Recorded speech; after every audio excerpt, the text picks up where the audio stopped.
मुझे ये लगता है अगर ये राजी खुशी छोड़ के नहीं जाते और सत्ता पे कब्जा रखने के चक्कर में शाम दंड भेद का यूज करना चाहते हैं, दुरुपयोग करते जो ये लगातार कर रहे हैं।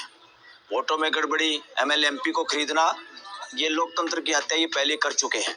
पूरा देश इनको लोकतंत्र की हत्यारे कह रहा है और इन्होंने जंतर मंत्र पे सीजेपी के आंदोलन में तो देश के युवाओं को डराने का काम किया। न केवल डराने का काम किया, इन्होंने आतंकवाद किया। पुलिस, पैरामिलिट्री और इंटेलिजेंस एजेंसी का ये लोग दुरुपयोग किया इन्होंने और आतंक मचाया। देश के लोगों का राइट टू एक्सप्रेशन, बोलने की आज़ादी को डराने का, दबाने का काम किया। इससे ज़्यादा ये देश कभी नहीं डरा था। इवन पहले की इमरजेंसी से भी ज़्यादा ये देश डरा हुआ है। मैं ये नहीं कह रहा कि पहले लोगों ने नहीं डराया, अब तो डराने की हद, लिमिट क्रॉस हो गई है। वो लिमिट क्रॉस होने के बाद ही सीजेपी का आंदोलन जो हुआ, उसी की वजह से राहुल गांधी, कांग्रेस और सारी पार्टियों में दम आया। वरना तो ये बोलने से ये लोग भी कतराते थे, डरते थे, इनकी पार्टियां डरती थी। अभी भी ज़्यादातर इन पार्टियों में वही पुराने ठग ठोर, खाए पिए भ्रष्टाचारियों का बोलबाला अभी भी है।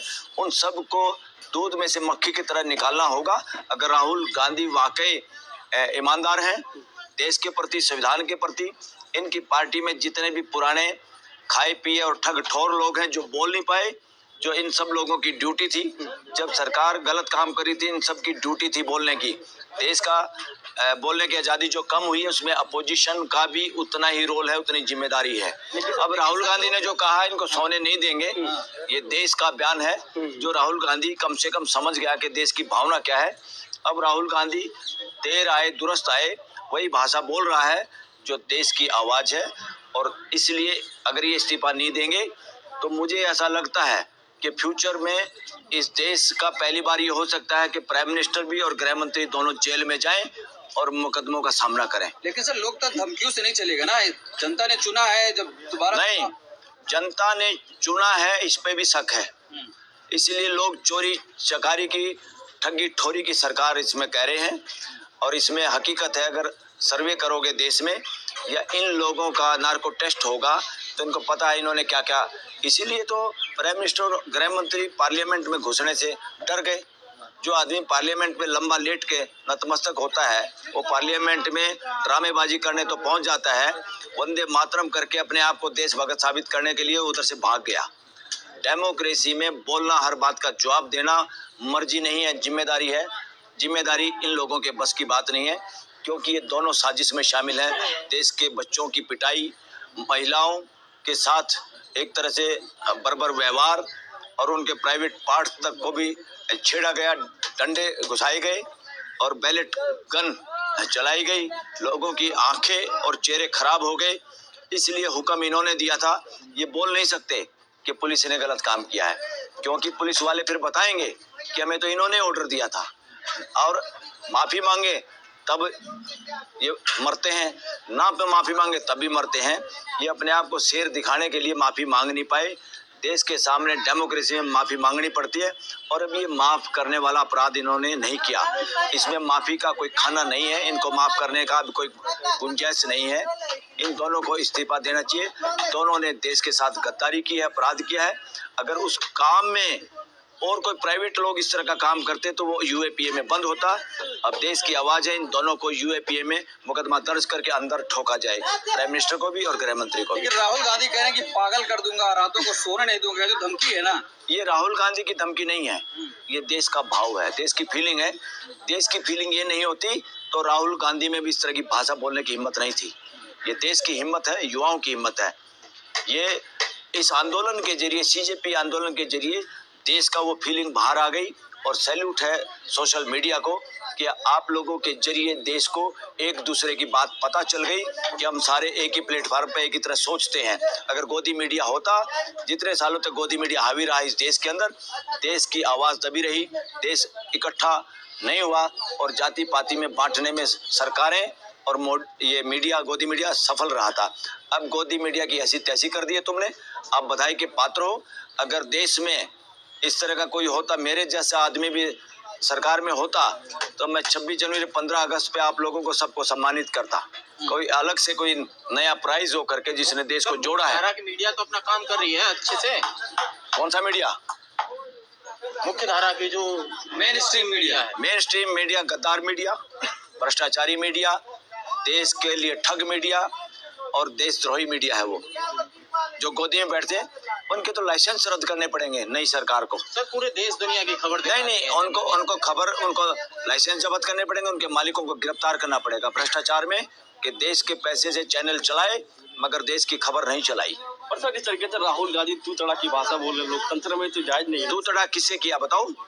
प्रधानमंत्री अमित शाह को बोला है, भाग नहीं जाएंगे, इस तरह की बातें कह रहे हो। आप बात बताओ क्या बोला उन्होंने? भाग जाएगा और क्या? और भाग जाएगी क्या? उसके साथ कोई देश भागेगा क्या? अकेला भागेगा तो भाग जाएगा ही बोलना पड़ेगा। ये शासन मानसिकता की भाषा है, भाग जाएंगे। डेमोक्रेसी की भाषा है अमित शाह, नरेंद्र मोदी, भाग जाएगा। ये है भाषा डेमोक्रेसी की। डेमोक्रेसी की भाषा है सिंगल आदमी है तो सिंगल एक वचन में बात करनी होगी।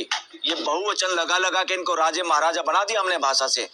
ए लगाने की कोई जरूरत नहीं है सिंगल को, चाहे वो प्राइम मिनिस्टर हो, चाहे कोई चीफ जस्टिस हो, चाहे कोई जज हो, चाहे वकील हो। का एक आदमी भागेगा तो भाग जाएगा लिखा जाएगा। ये थोड़ा कि अमित शाह भाग जाएंगे। अमित शाह के अंदर पूरा देश घुसा हुआ क्या? यही तो नॉनसेंस है, यही तो गड़बड़ है सारी की सारी। जनता भाग एक वचन, और जो भी आदमी जनता के नुमाइंदे वो बहुवचन कैसे हो सकते हैं? नॉनसेंस है ये। आप कह रहे हैं तो तड़ा की देश के प्रधानमंत्री है तो फिर क्या सिर पे बिठाएं क्या? उसकी ड्यूटी है, उसको मौका दिया है, एहसान किया उसके ऊपर देश की जनता ने कि तुम्हें मौका मिला है, उसकी ड्यूटी करो। प्रधानमंत्री क्या हमारे सिर पे बैठेगा? प्रधानमंत्री हमारा राजा है क्या? ये राजशाही है क्या? कोई तू तड़ाक की भाषा नहीं। तू तड़ाक की भाषा ही लोकतंत्र की भाषा है। सर राहुल गांधी आरएसएस को लेके कांग्रेस के तमाम नेता हमलावर हैं, कह रहे हैं कि आरएसएस को बैन कर देना चाहिए और आरएसएस जो रजिस्टर नहीं है वो रजिस्टर होना चाहिए। अरे आरएसएस ने देश का विनाश कर दिया, देश का विनाश करने की अग्रसर है। देश का कोई भी ऑर्गेनाइजेशन, देश का कोई भी रिलीजन अगर पूरे देश को परिवार की तरह नहीं जोड़ पाए वो देश के लिए घातक हैं। उनका विरोध होना चाहिए। चाहे आरएसएस किस खेत की मूड़ी है, आरएसएस के पास हिसाब किताब नहीं है। आरएसएस के पास 5 स्टार 7 स्टार बिल्डिंग है, बंगले हैं, पैसा है, कहाँ से आया? हिसाब देना होगा। एनजीओ अगर हिसाब ना दें, इनकी सारी संपत्ति का राष्ट्रीयकरण और सारी संपत्ति को सीज करके सरकार के अधीन लाना चाहिए। ये देश की संपत्ति है। सर 20 दिन के बाद जब सदन के अंदर पीएम मोदी और गृह मंत्री आते हैं तो वंदे मातरम गाते हैं, उसके साथ ही सदन को अनिश्चितकालीन के लिए बंद को रोक दिया जाता है। तो क्या अरे बोलने की हिम्मत नहीं, चोरी पकड़ी जाएगी, बोलने की हिम्मत कैसे होगी? जब चोर को पकड़ लिया हो, चोर की चोरी का सबको पता लग गया हो, तो बोल पाएगा क्या?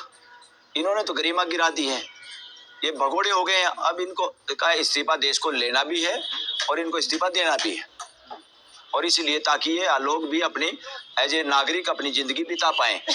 मैं खुद भी इसके हक में हूँ, मगर अगर इस जितना ही उल्टा पड़ेंगे उतना फिर ये बुढ़ापे में मुकदमे भी झेलेंगे और इस सुधार गृह में भी जाएंगे।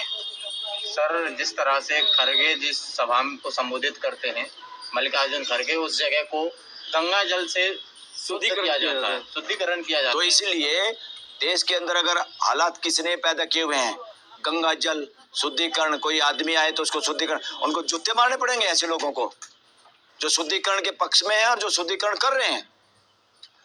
ये देश की जनता को एक तरह से आक्रोशित कर रहे हैं। ये देश के दुश्मन हैं, शुद्धिकरण वाले भी, शुद्धिकरण कराने वाले भी।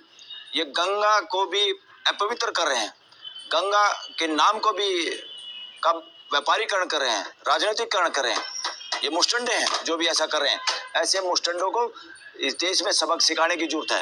ये मुस्टंडा मानसिकता है, इस मुस्टंडा मानसिकता से देश को बाहर लाना होगा ताकि पूरा देश जुड़ के परिवार की तरह रह सके। कांग्रेस जनता पार्टी ने अभी हाल ही प्रधान धर्मेंद्र प्रधान का इस्तीफा लिया है, लेकिन उन्होंने अभी ऐलान किया है कि मनन मिश्रा का भी हमें इस्तीफा चाहिए। देखो, धर्मेंद्र प्रधान का इस्तीफा देश ने लिया है, किसी पार्टी ने नहीं लिया।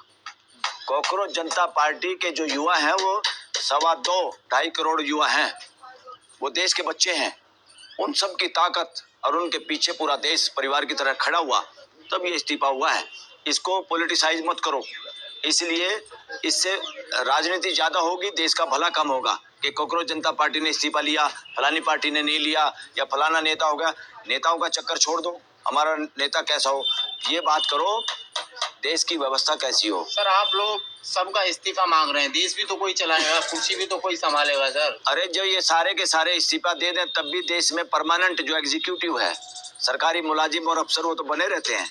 देश कभी भी अनाथ नहीं होता, देश कभी विधवा नहीं होता, विदुर नहीं होता। आप लोग मनन मिश्रा का ही क्यों इस्तीफा मांग रहे हैं, क्या कारण? मनन मिश्रा ने ये साबित कर दिया कि उसको लॉ की भी नॉलेज नहीं है और उसने मिसयूज किया है जिस पद पे वो बैठा हुआ है, और उसने कई बार किया है।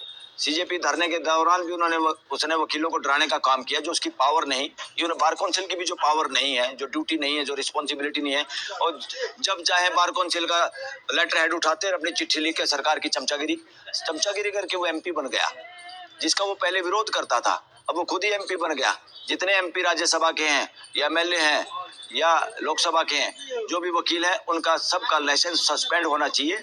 ये पूरे देश की डिमांड है और मैं वकीलों से भी निवेदन करता हूँ इस बात के लिए खड़े हो जाओ।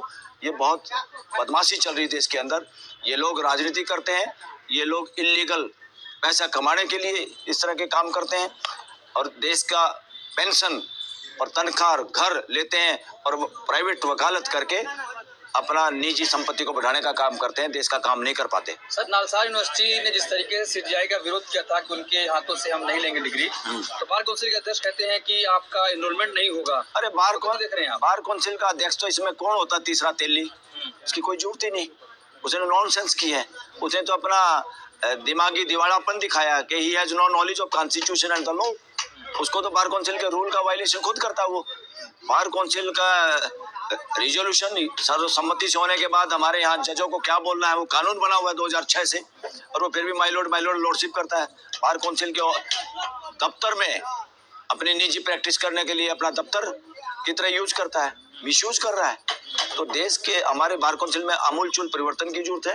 किसी को भी एक टर्म से ज्यादा चेयरमैन बनने की इजाजत नहीं होनी चाहिए। ये भ्रष्टाचार के अड्डे बन चुके हैं और किसी को भी 2 बार से ज्यादा बार काउंसिल का मेंबर भी नहीं होना चाहिए, क्योंकि वही लोग लगातार बार काउंसिल के मेंबर बन के राजनीति के अखाड़े बना दिया हमारा प्रोफेशन, और उसमें वोट खरीदना, दारू पिलानी, फलाना करना, ये करना, सब तरह के हथकंडे अपनाए जाते हैं। इसीलिए हमारा प्रोफेशन भी गिरावट पे है। इसीलिए ये लोग जिस तरह चमचागिरी करते हैं जजों की, कहीं किलो की फूल की माला पर आती है बार काउंसिल ऑफ इंडिया जब से मनन मिश्रा अध्यक्ष बना है, और ये चमचागिरी है। अब लोग क्लियर कर रहे हैं कि हाई कोर्ट में पटना में अपने बेटे को जज बनाने के लिए ये सारे के सारे इस तरह के हथकंडे कर रहा, और इसी तरह के हथकंडे अपने वकालत चमकाने के लिए, और इसी तरह का हथकंडा राज्यसभा में जाने के लिए। इसके ट्विटर पढ़ेंगे तो सारे कॉन्ट्राडिक्टरी हैं। कभी तो कहता है राज्यसभा का मेंबर नहीं बनना चाहिए, फिर गौगई बना तो उसका फिर इसने प्रशंसा की और फिर खुद ही बन गया। तो ये सारा का सारा गदर फंड हो रहा है। इसीलिए जुडिशरी में जितनी गिरावट है वो इसी वजह से है कि हमारी बार एसोसिएशन, हमारी बार काउंसिल मजबूत नहीं रही, और बार एसोसिएशन उन हाथों में है जो राजनीति या इस प्रोफेशन में इलीगल तरीके से पैसा कमाने की नीयत रखते हैं। सर मनन मिश्रा को जिस तरह से आज सीजीआई ने फटकार लगाई है कि बच्चों और हमारे बीच में आपका आना क्या, अरे यही मुंह बनता था, अपनी इज्जत तो बचाए सीजीआई। ये सीजीआई ने अच्छा किया, कम से कम अपनी इज्जत बचा ली। सीजीआई चुप रहता तो सीजीआई पे प्रश्न चिन्ह उठते, फिर सीजीआई का घेराव और सीजीआई का इस्तीफा मांगते सीजेपी भी और देश के लोग भी, वकील भी। इस देश में भावी गवर्नमेंट में ये भी मुद्दा होगा कि जो जज इम्पीचमेंट से नहीं हटाए जा सकते, उनको हटाने का एक तौर तरीका निकालना होगा, ताकि जो भी जज इस तरह की कॉन्स्टिट्यूशनल पोस्टों पे बैठ के भी देश के लोगों के फंडामेंटल राइट और अधिकारों की सुरक्षा नहीं कर सकते, वो सरकारों को बचाने या सरकारों के मदद करने में जिन लोगों का नाम आएगा या दिखाई दे रहा है, उन सब के खिलाफ कार्रवाई हो सके, उनको समय से पहले घर बिठाया जा सके।